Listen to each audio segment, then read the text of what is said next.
देशभक्तांना guide करण्यासाठी आणि त्यांच्याशी संवाद करण्यासाठी आम्ही तिथे हॉलमध्ये कार्यक्रम ठेवला होता. परंतु राष्ट्रवादीच्या काही गुंड प्रवृत्तीच्या कार्यकर्त्यांनी सातत्याने दबाव आणल्यामुळे भांडारकर इन्स्टिट्यूटने मग ऐनवेळी दुपारी 3:30-4 वाजता तो कार्यक्रम कॅन्सल करावा लागेल असं आम्हाला कळवलं. आणि तो कार्यक्रम असा दबावापोटी कसा कॅन्सल होऊ शकतो याचा जाब विचारण्यासाठी मी विश्रामबाग आपले ते डेक्कन पोलीस स्टेशनला निघालो होतो. आणि त्या जो कर्मचारी त्यांचा होता तो संपर्कात काही राहिला नाही त्याच्यामुळे. आणि मग मधल्या काळामध्ये पत्रकारांचे फोन येत होते. मग कार्यक्रम का कॅन्सल झाला याचं माहिती देण्यासाठी मी पत्रकार भवन या ठिकाणी आलेलो असताना एक 150-200 लोकांचा जमाव त्या ठिकाणी घोषणा देत आला. आणि माझ्यासोबत असलेला आमचा जो अंगरक्षक होता अक्षय कांबळे यांनी जीवामालेसारखा किल्ला लढवला, वस्ताद लहुजी साळवेंसारखा किल्ला लढवला.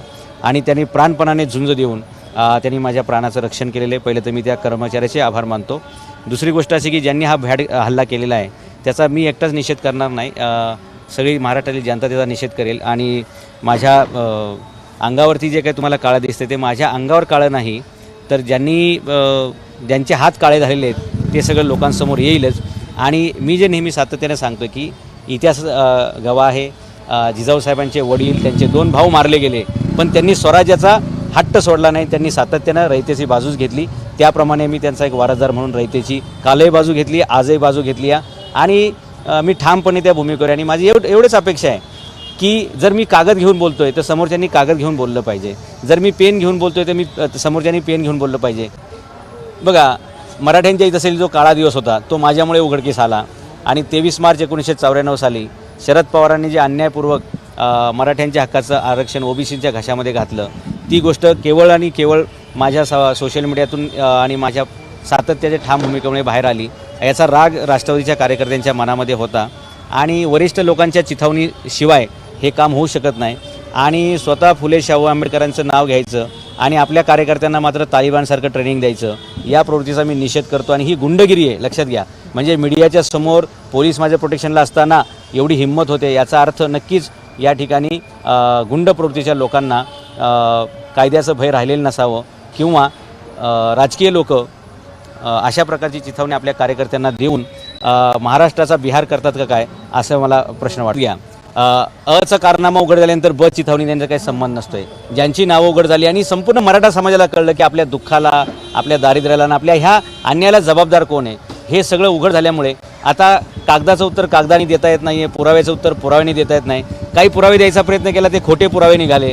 आणि मग असं आपण किती वेळा खोटं पडणार. त्याच्यामुळे मग त्यांनी अशा प्रकारचं पाऊल उचललेले असं मला वाटतं. आता पोलिसांनी सुरुवातीला अज्ञात लोक असं म्हटलेलं आहे, CCTV फुटेज तपासले जात आहेत आणि त्यानुसार जे त्यातले दोषी असतील त्या सर्वांवरती कडक कारवाई करण्याचं पोलिसांनी आश्वासन दिलेलं आहे. स्वतः त्या घटनास्थळी उपस्थित होते हे मी बघितलेले, माझ्या कॅमेऱ्यामध्ये पण ते दिसतंय आणि तिथल्या फुटेजमध्ये पण दिसेल. परंतु चुकीचं काम करून त्याचं समर्थन करणं याच्यापेक्षा मला वाटतं राजकारणाची पातळी खालवल्याचं दुसरं उदाहरण मला दिसणार नाही. त्या संदर्भातल्या मला पूर्वी खूप धमक्या आल्या होत्या. आणि तुम्ही शरद पवारांच्या विरुद्ध बोलणं बंद नाही केलं तर तुमचं तोंड बंद करू कायमचं अशा धमक्या आल्या. त्या पोलिसांनी मला प्रोटेक्शनही दिलेलं आहे. माझ्या घरी 4 गार्ड असतात, माझ्यासोबत एक अंगरक्षक असतो, ही सगळी गोष्ट आहे. परंतु तरीसुद्धा मी थांबत नाही आहे. आणि जनतेसमोर एकदाचं उघडच झालेलं आहे. त्याच्यामुळे राग आल्यामुळे लोकांनी ते काम केलेलं आहे. परंतु मी सत्यासाठी कालही ठाम होतो, आजही आहे आणि उद्याही मी सत्याच्या बाजूने उभा. माझा जो प्रश्न होता, मी जे बोललो होतो की हा 23 मार्च 1994चा GR आहे, त्याची श्वेतपत्रिका काढा. मी काय आरोप करत नाही आहे, मला काही कोणाची राजकीय बाजू घेण्याचा काही संबंध नाही किंवा कोणाचा विरोध करण्याचा संबंध नाही. जे घडलं, जे होतं वास्तविक ते मी समोर मांडायचं काम केलं. आणि तो 23 मार्च 1994चा GR आहे, त्या संदर्भात यांना उत्तर देता येणं नाकीनऊ झाले. आणि मी आज पण म्हणतोय की फक्त तुम्ही श्वेतपत्रिका काढा. मी काय तुम्हालाच दोषी ठरवतोय असं नाही. तुम्ही त्यावेळी मुख्यमंत्री असल्यामुळे तुमची जबाबदारी आहेच आहे, पण कुणी ठराव मांडला, कुणी विरोध केला, हे सगळं लोकांच्या समोर यायला पाहिजे अशी मागणी होती. आणि त्याच्यामुळे याचं उत्तर त्यांना देता आलं नाही. काही खोटे दाखले दाखवायचा प्रयत्न केला, ते पण खोटे ठरले. खोटे दाखले पण खोटे ठरले. त्याच्यामुळे आता तोंड काय दाखवायचे लोकांना असा प्रश्न निर्माण झाला. मधल्या काळामध्ये रोहित पवार दिवाळीच्या वेळी सिंदखेडराजाच्या परिसरात गेले. एका गरीब बिचाऱ्याला काय सांगितलं काय माहीत नाही, त्याच्या लेटरवरती काहीतरी लिहून घेतलं. आमदारांची कामं नाही आहेत, कोण कोणाचा वंशज आणि काय हे सिद्ध करणं ही आमदारांची कामं नाहीत, जनतेची कामं करणं हे आमदारांची कामं येतं. तर अशा प्रकारे बालिशपणा रोहितने त्यावेळी त्या ठिकाणी केला. आणि कोणाच्या आधारे काय, म्हणजे मी तुम्हाला सामाजिक जीवनातील प्रश्न विचारतोय, तुमच्या सार्वजनिक जीवनाचे प्रश्न विचारतोय, तुम्ही तो मुद्दा डायव्हर्ट करून व्यक्तीकडे नेताय. आणि मग ते लेटर रोहित पवारांनी त्यांच्या फेसबुक पेजवरती टाकलं, स्वतःच्या नावाने लिहून घेतलं, स्वतःच्या पेजवरती टाकलं आणि ते पेजवर त्यांनी अपलोड केलं. याचा अर्थच रोहित पवारांना याचा राग आलेला आहे आणि या संपूर्ण घटनेचे सूत्रधार रोहित पवारच असणार आहेत असा माझा. आता कारवाई म्हणजे एक तर त्यांच्यावरती जो सुधारित नंतर गुन्हा चालू आहे त्याच्यामध्ये त्यांचं FIR नाव येईल. मी शरद पवारांचे नाव घ्यायला सांगितलेलं आहे. आणि दुसरी गोष्ट अशी की याच्यामध्ये जे कोणी असेल, मी कुठल्याही राजकीय दबावाला घाबरणार नाही आहे.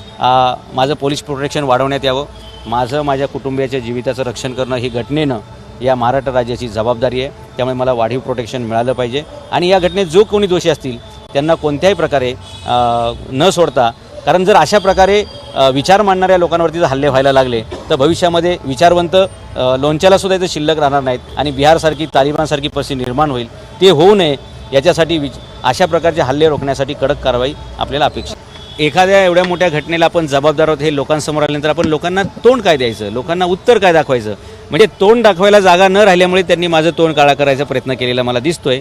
आणि लक्षात घ्या, माझं तोंड काळं झालेलं नाही, उलटं माझं तोंड उजळ झालेले. यांना मनामध्ये जी शंका होती ना की हे जिजाऊंचा वंशज आहे की नाही, ते आज मी माझ्या धैर्यानं लढल्यामुळे, आज मी शौर्यानं लढल्यामुळे मी हे सिद्ध केलेले आहे की होय, मी जिजाऊंचा रक्ताचा, विचारांचा आणि कर्तृत्वाचा पण वारसा आहे आणि माझा DNA कालही तो होता निर्भीडपणाचा, आजही आहे आणि तो उद्याही राहील. त्याची उत्तरं त्यांच्याकडे शून्य आहेत आणि म्हणूनच त्यांच्या कार्यकर्त्यांनी असा भ्याड हल्ला केलेला आहे. जर उत्तरं असती तो सवालों के जवाब आप जवाब से दे सकते थे, उसका जवाब देने के लिए आपको हाथ में कानून लेने की जरूरत नहीं पड़ती. तेच आहेत माझे की मराठ्यांना ह्या एवढ्या भानगडी करायची गरज पडली नसती. 57 मोर्चे काढा, जरांगे पाटलांचे 2 वेळा प्राणतिक उपोषण, आमच्या शेकडो पोरांनी आत्मबलिदान केलेलं आहे. हे सगळ्या घटना टळल्या असत्या.